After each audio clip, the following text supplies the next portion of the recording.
Welcome to the Mail Time podcast. I'm joined today by Yaakov Katz, former editor-in-chief of the Jerusalem Post, currently senior fellow at the Jewish People Policy Institute, out with a new book with Amir Buchbut. It's titled While Israel Slept: How Hamas Surprised the Most Powerful Military in the Middle East.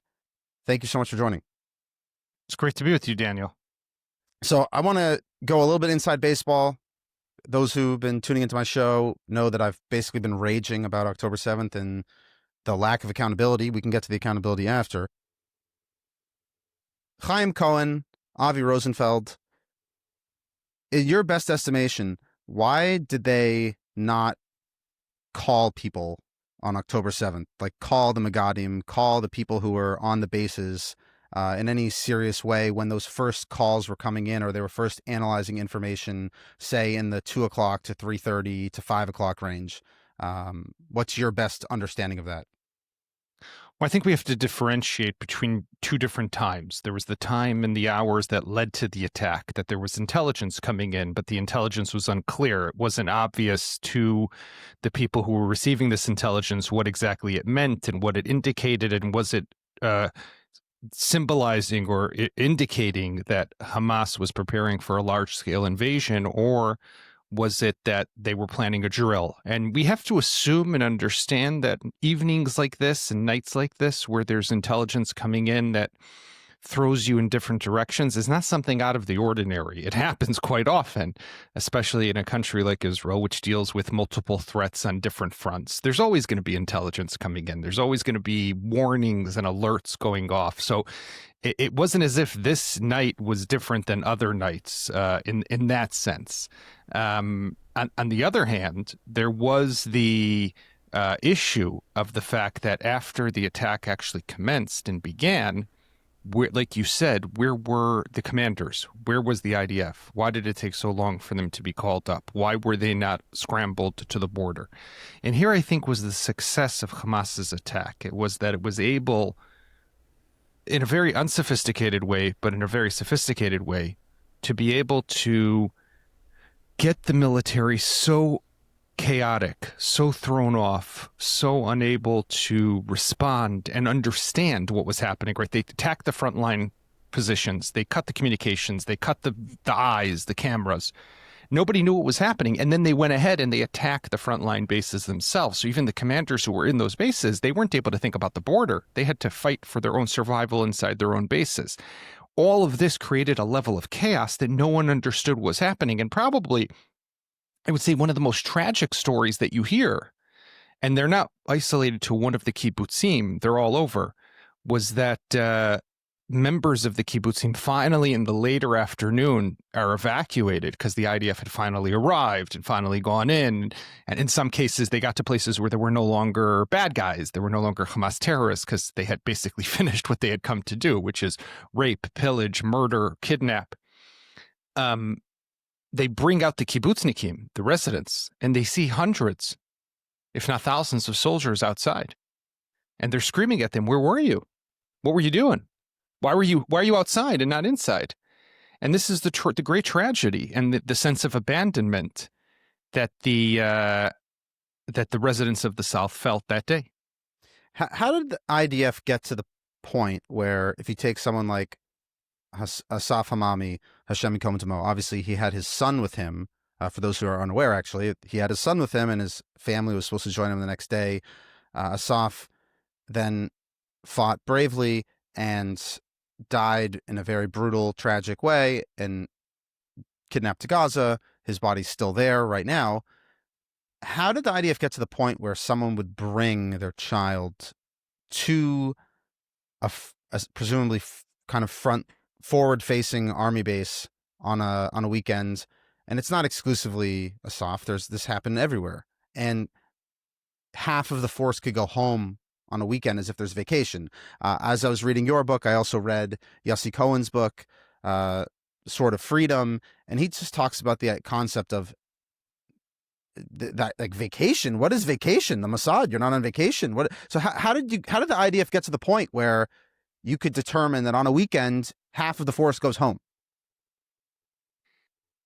I'm less troubled, to be honest, by the fact that on a weekend or on a holiday, there's less soldiers along the border, because I think that's always going to happen. And that's always going to be the result of, you have deployment levels, they fluctuate, they go up, they go down. They're based on a variety of issues, intelligence, perception of the enemy, what you feel you need in that direct moment. And those are very tactical decisions. Those aren't strategic issues. I think what's deeper here, and what you're referring to, is something that's much deeper. And that is this idea that the border was so quiet that a commander like Asaf Hamami, who I hope and pray his body will be returned for burial and he'll receive the Jewish and military burial that he so deserves for his courageous leadership that day, but would take his young son with him to base. Now, that's not out of the ordinary. A commander who closes a Shabbat, as we call it in the Army, or a Chag, for that matter, a holiday, will oftentimes bring family to be with them. And this is the price that you pay for being a father or a husband, to a family at a time that you're also serving in a very demanding position that requires you to be on base pretty much 24/7. But I want to take you to a different story that we also tell in the book about Yisrael Shomer, who is a brigadier general, a one-star general, was the commander on October 7th of a division of reservists for the North. So he's based along the border in the North. He's a resident and lives in Kfar Aza. And he comes home for the holiday weekend, and he leaves his military-issued rifle, his M16, in base up north. He doesn't take it home with him. So when the attack commences on October 7th, in his own community, Kfar Aza, he goes out to fight pretty much with a kitchen knife. At some point, gets his hands on a weapon, and he fights with great bravery to kill a number of Hamas terrorists. But think about this for a moment. You're a one-star general in the IDF. You're privy to a lot of intelligence information. You are the guy who's supposed to represent the military. You live on the border with Gaza, and you leave your gun up north? I mean, how does that make sense? Right? It was so deep, this idea that the border is quiet, that if something were to happen, we would know about it. That if something were to happen, we would be able to stop it. That if something were to happen and they got through, we would be able to intercept them with the forces that we had.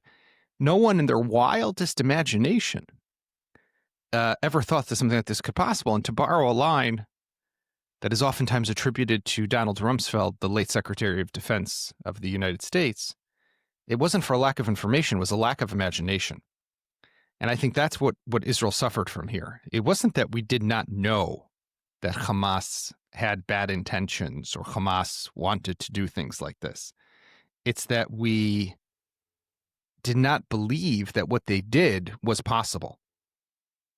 Yeah, and right, even in the training, and I've spoken to a number of people who were there weeks and months before, and the lack of imagination is obviously evident. I will push back, though. If you could say that at the end of on a Shabbat or a Chag that you're going to have half the forces and that it's essentially vacation time on the base, then it kind of calls into question why you would need that many, full 100% deployment of forces at all. Because the concept that you'd have vacation at a forward-facing base, to me, is doesn't really make sense. And obviously, you have to deal with the human element and keeping people emotionally okay and being in touch with their family. It's not fair to ask fathers to not have any relationship with their family at all. But I think it speaks to a deeper and bigger point.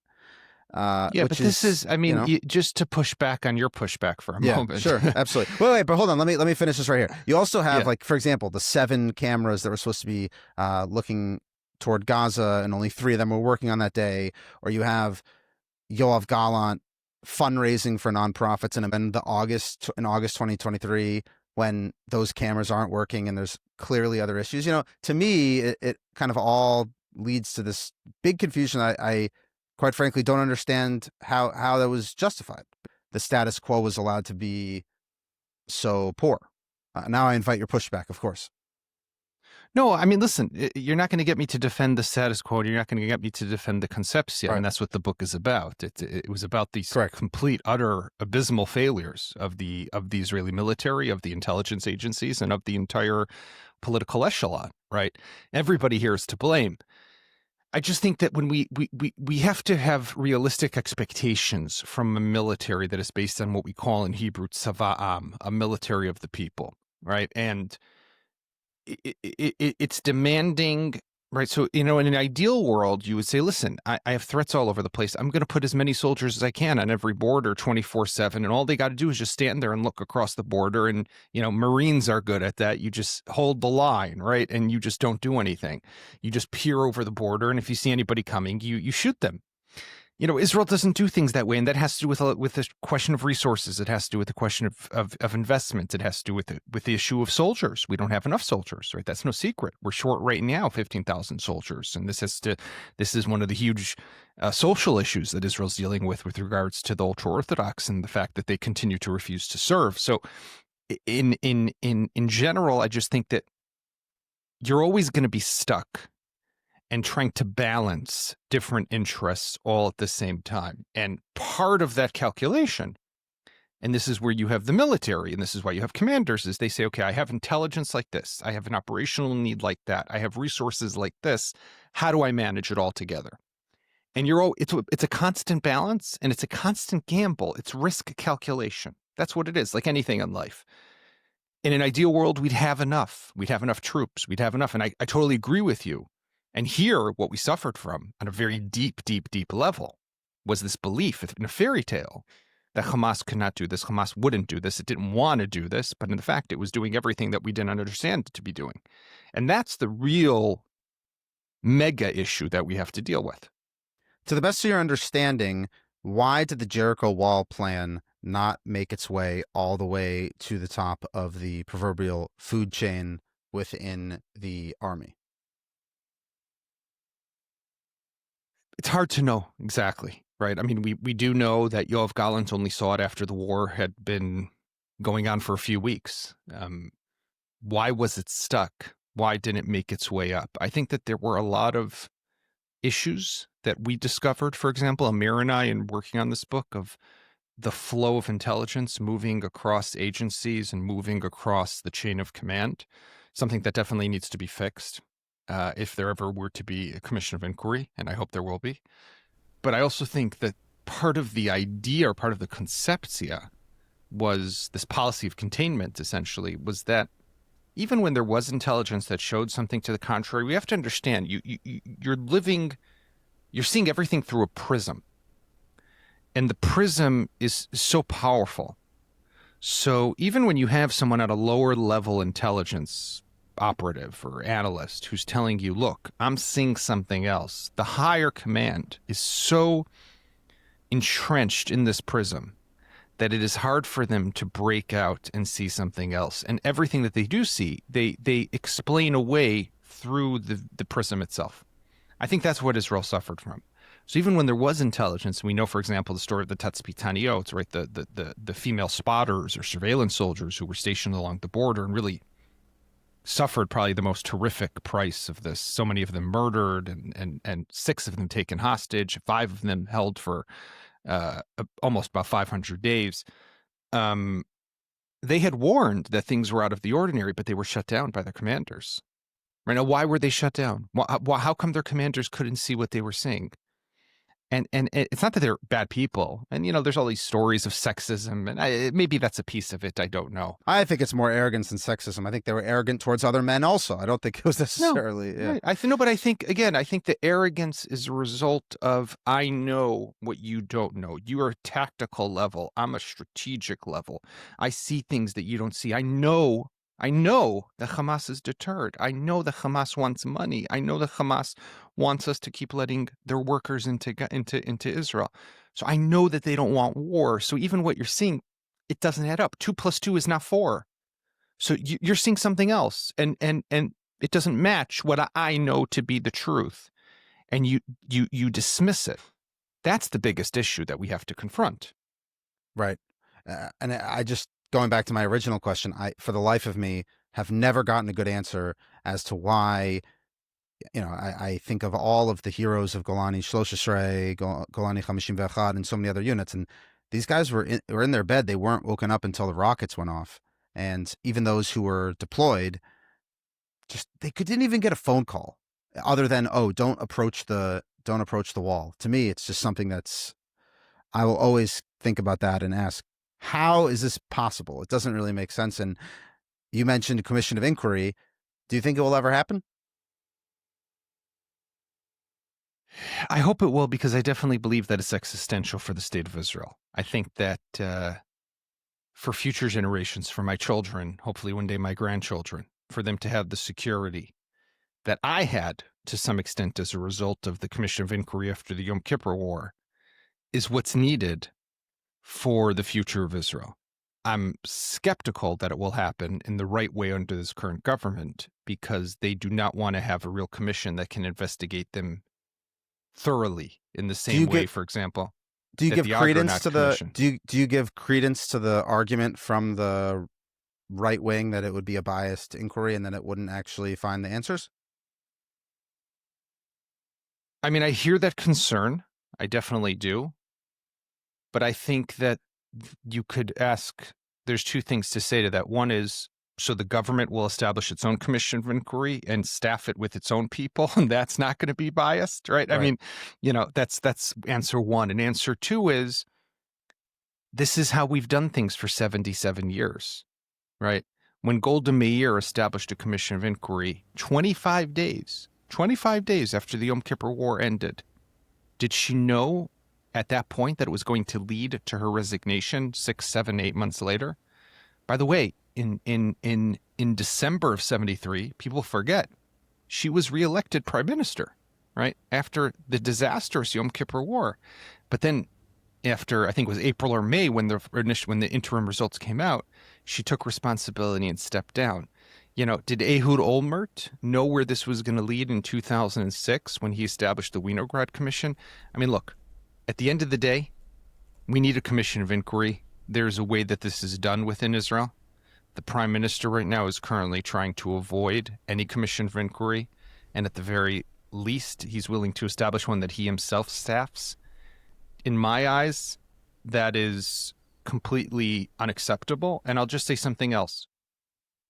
Now you know why, because there was a lot of scandal last week, controversy about the fact that the Knesset, when Donald Trump came to Israel, the president of the Supreme Court, the Chief Justice, was not invited to the session. And he is one of the representatives of the different branches in Israel. He should have been invited.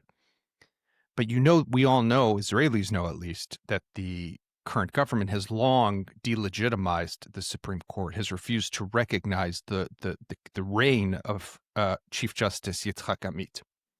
And they always made it into this, that he's left-wing, that he's anti-Bibi, that he is, against so many different things. That had nothing to do with it. It was all about this day.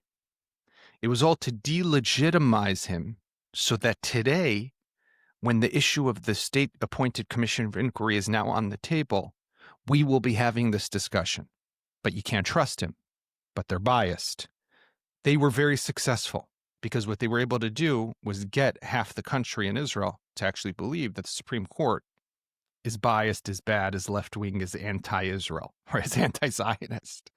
This is absurd.